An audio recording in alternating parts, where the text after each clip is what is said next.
for me, I've always been very interested in the more criminal side of things. A lot of these people are coming from very dark spaces, drugs, prostitution, abusive childhoods. So that's kind of an angle that I've been very interested in trying to explore. Yeah. What kind of people are attracted to an organization or a collective group of people like Antifa? People who Well, I are mean, severely, I tell you, what were you like? And then we can expand that. yeah, well, in my case, it was severely traumatized. I had a lot going on in my life. There's a million stories I could go into from that, but the same could be said for anybody else that I was involved with. Oh, give me one of your stories. We want to know about you. Okay. Well, for me, my childhood was rough. I got kicked out of my house at age 15 from my mother and my stepfather's house, and I was sent to Why? live. Why'd they kick you out? I was a bad kid.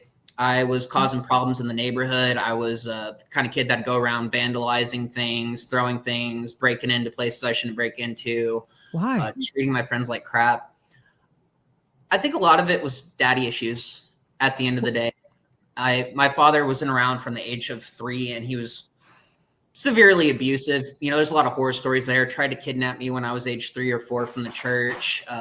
Years and years of stalking me and all my family. But when I was a teenager, I didn't want to believe those stories, so I decided to reach out to him in secret via Facebook, and it seemed that he had changed. You know, in hindsight, a lot of what goes on in Antifa and a lot of these cult-like groups, I realize, is I was manipulated by my father. I was basically locked down, not allowed to have any friends, make phone calls, have no contact with my family for about 2 to 3 years. Whenever I went to live with him, I thought it was going to be the greatest situation in the world. And then it turned into hell on earth. And like I was living in a prison every day, to the point where I was contemplating murdering my own father. It got so bad. Wow. My father was drug addicted. He spent a lot of time smoking wet, which is embalming fluid, and a lot of other drugs. So he'd see demons. We had military operations happening in our background that was freaking him out. He was connected to different gangsters. So I kind of saw how the psychology goes with underground types as the United States was moving into further chaos. And he just became severely abusive. And, you know, he got involved with a lot of far right groups like the Aryan Brotherhood and a lot of the white boys in town. So for me, leaving my father and trying to run away from that, and then moving somewhere that was such a hotbed of Antifa activity, and we're all against racism and homophobia and Nazis and everything that I saw my father as embodying, that was a big reason why I joined. And that's a big reason why a lot of people join, actually, is very similar, if not more horrifying stories. But then there's also the contingent of people that join because they want trauma and they have no clue what real pain is. Yeah, trauma bonds are big. People like that, they love trouble with other people. It's kind of sad, but you know, that makes them feel better, I guess. Who knows? Excuse me, can we just go back to the embalming fluid your father was inviting in? I was just what learning about that? this recently because I knew he was doing drugs. Well, so a lot of people would steal from the, what you call it? Not the mortuary, but the funeral homes, you know? Sure. And they'd have embalming fluid. And essentially what people would do is they would dip their cigarettes in it, and then they'd let it dry, and then they'd smoke it. And at least from what I've seen, because I've seen people spiral on it, including my own father, it's kind of like a fentanyl tweak. You just kind of go crazy. You start seeing shadows, hearing voices.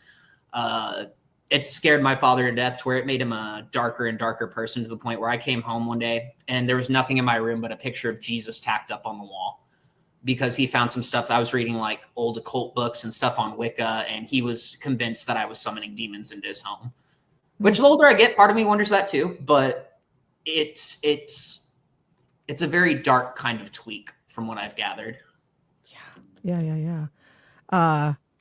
Wow. So you felt he was sort of in a cult, and you were sort of sucked in because you had to, by association, be in his world. And then all of a sudden, how did you break free? Basically ran away the day after I graduated. My aunt was willing to take me in, and I was able to move after that.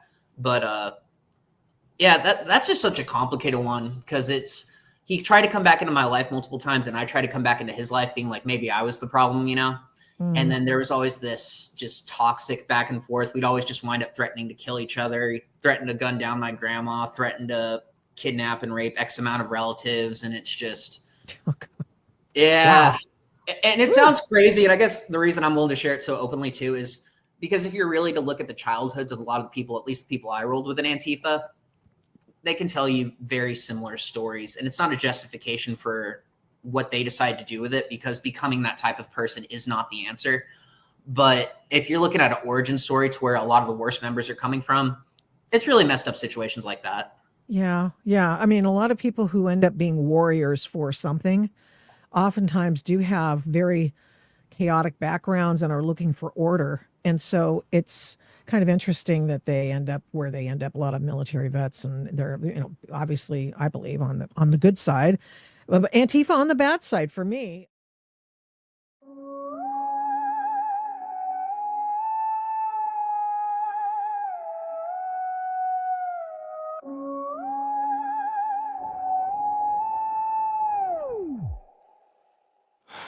Ash on the sink, flashbacks on the fridge, names scratched off like they never did live. Four walls, same meal, same chair. He says I'm lucky for the roof, for the air. He hides my phone, says my friends are a curse, says I remember it wrong, like he's editing the hurt. Tack gun buzzing in the back room late, lines on strangers while he redraws my fate. I hear him laughing with the worst he can find. They fill his wallet while they hollow out my mind. Daddy smokes test sticks, house fills up with ghosts. Every drag he takes, he forgets me the most. Ink on his hands, but the blood's on my wrist. If love lives here, why's it hurt like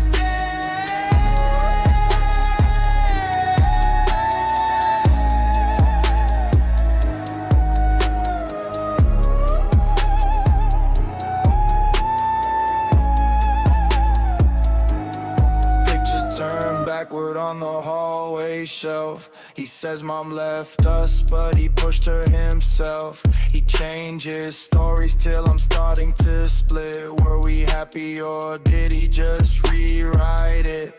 New demons moving in, sleep on the couch. Whispers in the vents, say his real name out. Eyes in the mirrors, watch him chase that high. He gains more followers, but we all say goodbye. Daddy smokes test sticks, house fills up with ghosts. Every drag he takes, he forgets me the most. Ink on his hands, but the blood's on my wrist. If love lives here, why's it hurt like this?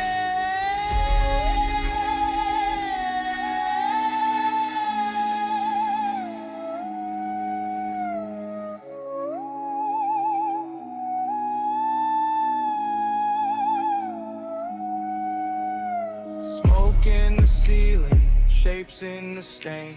He traded our faces for money and pain. He wanted a kingdom built from needles and skin, but the higher he climbs, the less we feel.